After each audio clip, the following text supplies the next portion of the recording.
6 months after Viserys names Rhaenyra his heir, trouble brews in the kingdom. An army led by a Myrish prince called the Crab Feeder wreaks havoc on a chain of islands east of King's Landing.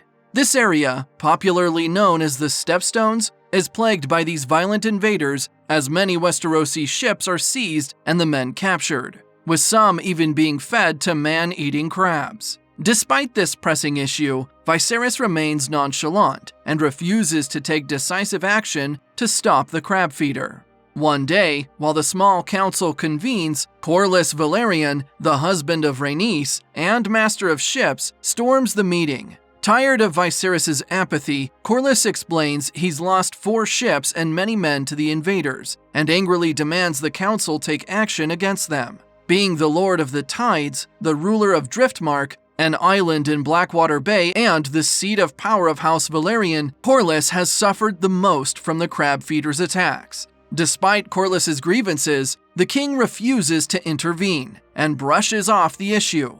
However, before the council can move on to the next topic, Rhaenyra interjects and brings up a plan. Unlike Viserys, she takes the crab feeder issue very seriously and suggests they ride their dragons to the Stepstones as an intimidation tactic against the hostile navy. Despite her great idea, Viserys dismisses the princess and instead assigns her a new task of choosing a knight to join the Kingsguard.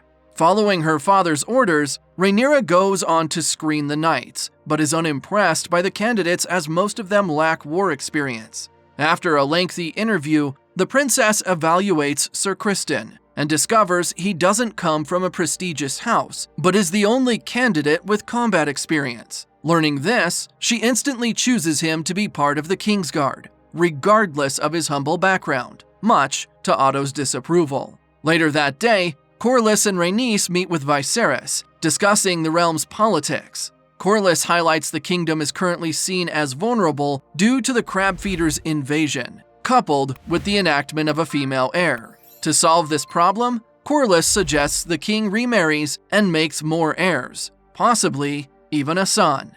Hearing this, Viserys agrees remarrying would be in the kingdom's best interest, but questions who he could possibly wed. In response, Corlys proposes his 12-year-old daughter Laena is the best candidate. The commander explains that House Targaryen and Velaryon are the 2 oldest families from ancient Valyria, with each house controlling different military forces. While the Targaryens have power over the dragons, the Velaryons command Westeros' largest fleet. Hence, if Viserys were to wed Laena, the 2 powerful houses would combine their military might and strengthen the royal line. Realizing that would be the best step for Westeros, the king considers the proposal, but is skeptical about marrying Laena, as she's way too young. Undecided, Viserys holds off on making a decision and consults with his trusted advisors. Most of them counsel him to wed Laena, but Otto is against it and advises him otherwise. The following day, Rhaenys meets with Rhaenyra and discusses the king's pending remarriage. Offering some advice, Rhaenys warns the princess of dangers she's bound to face. Predicting the future, she explains Viserys will eventually have a son, and details the child is guaranteed to replace her as the heir to the Iron Throne.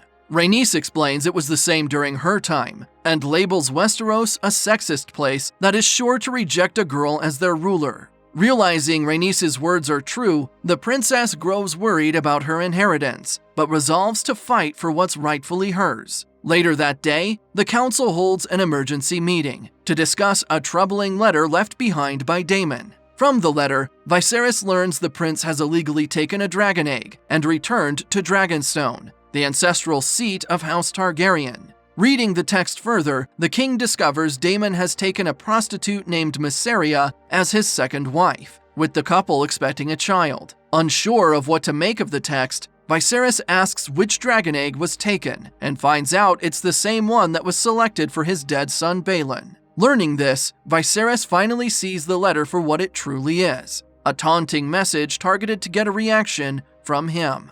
Furious that Daemon is still gloating over Balon's death, the king decides to head to Dragonstone and retrieve the egg himself. However, before he can leave the palace, Otto stops him and offers to get the egg instead. With Viserys' permission, the King's Hand assembles a group of soldiers and heads to Dragonstone to confront Daemon. On his arrival, Otto meets the prince and demands he return the dragon egg. Disobeying his order, Daemon refuses to hand it over and stubbornly stands his ground. Seeing this, Otto wages war on the prince and commands his guards to ready themselves for battle. As the king's men whip out their swords, Daemon and his army do the same and prepare for an attack. The prince also summons his dragon Caraxes to the scene, as the humongous creature threatens their opponents with a roar. Intimidated by the dragon, Otto commands his men to stand down and moves to return to King's Landing. However, before they can leave, Rhaenyra arrives at the scene, riding her dragon,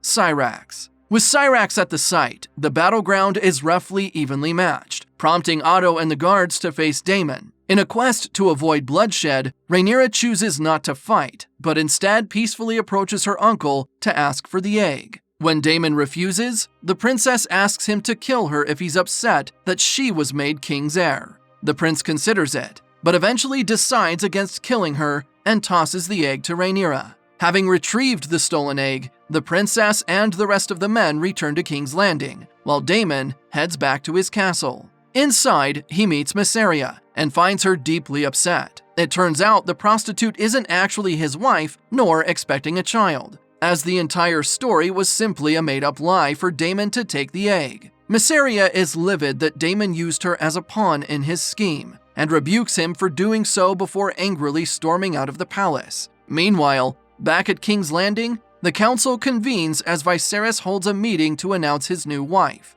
In a shocking twist, the king reveals he will not be marrying Laena, but instead, Rhaenyra's best friend, Alicent. Learning this, the princess realizes Alicent has been seeing Viserys behind her back and angrily storms out, with Corlys following suit.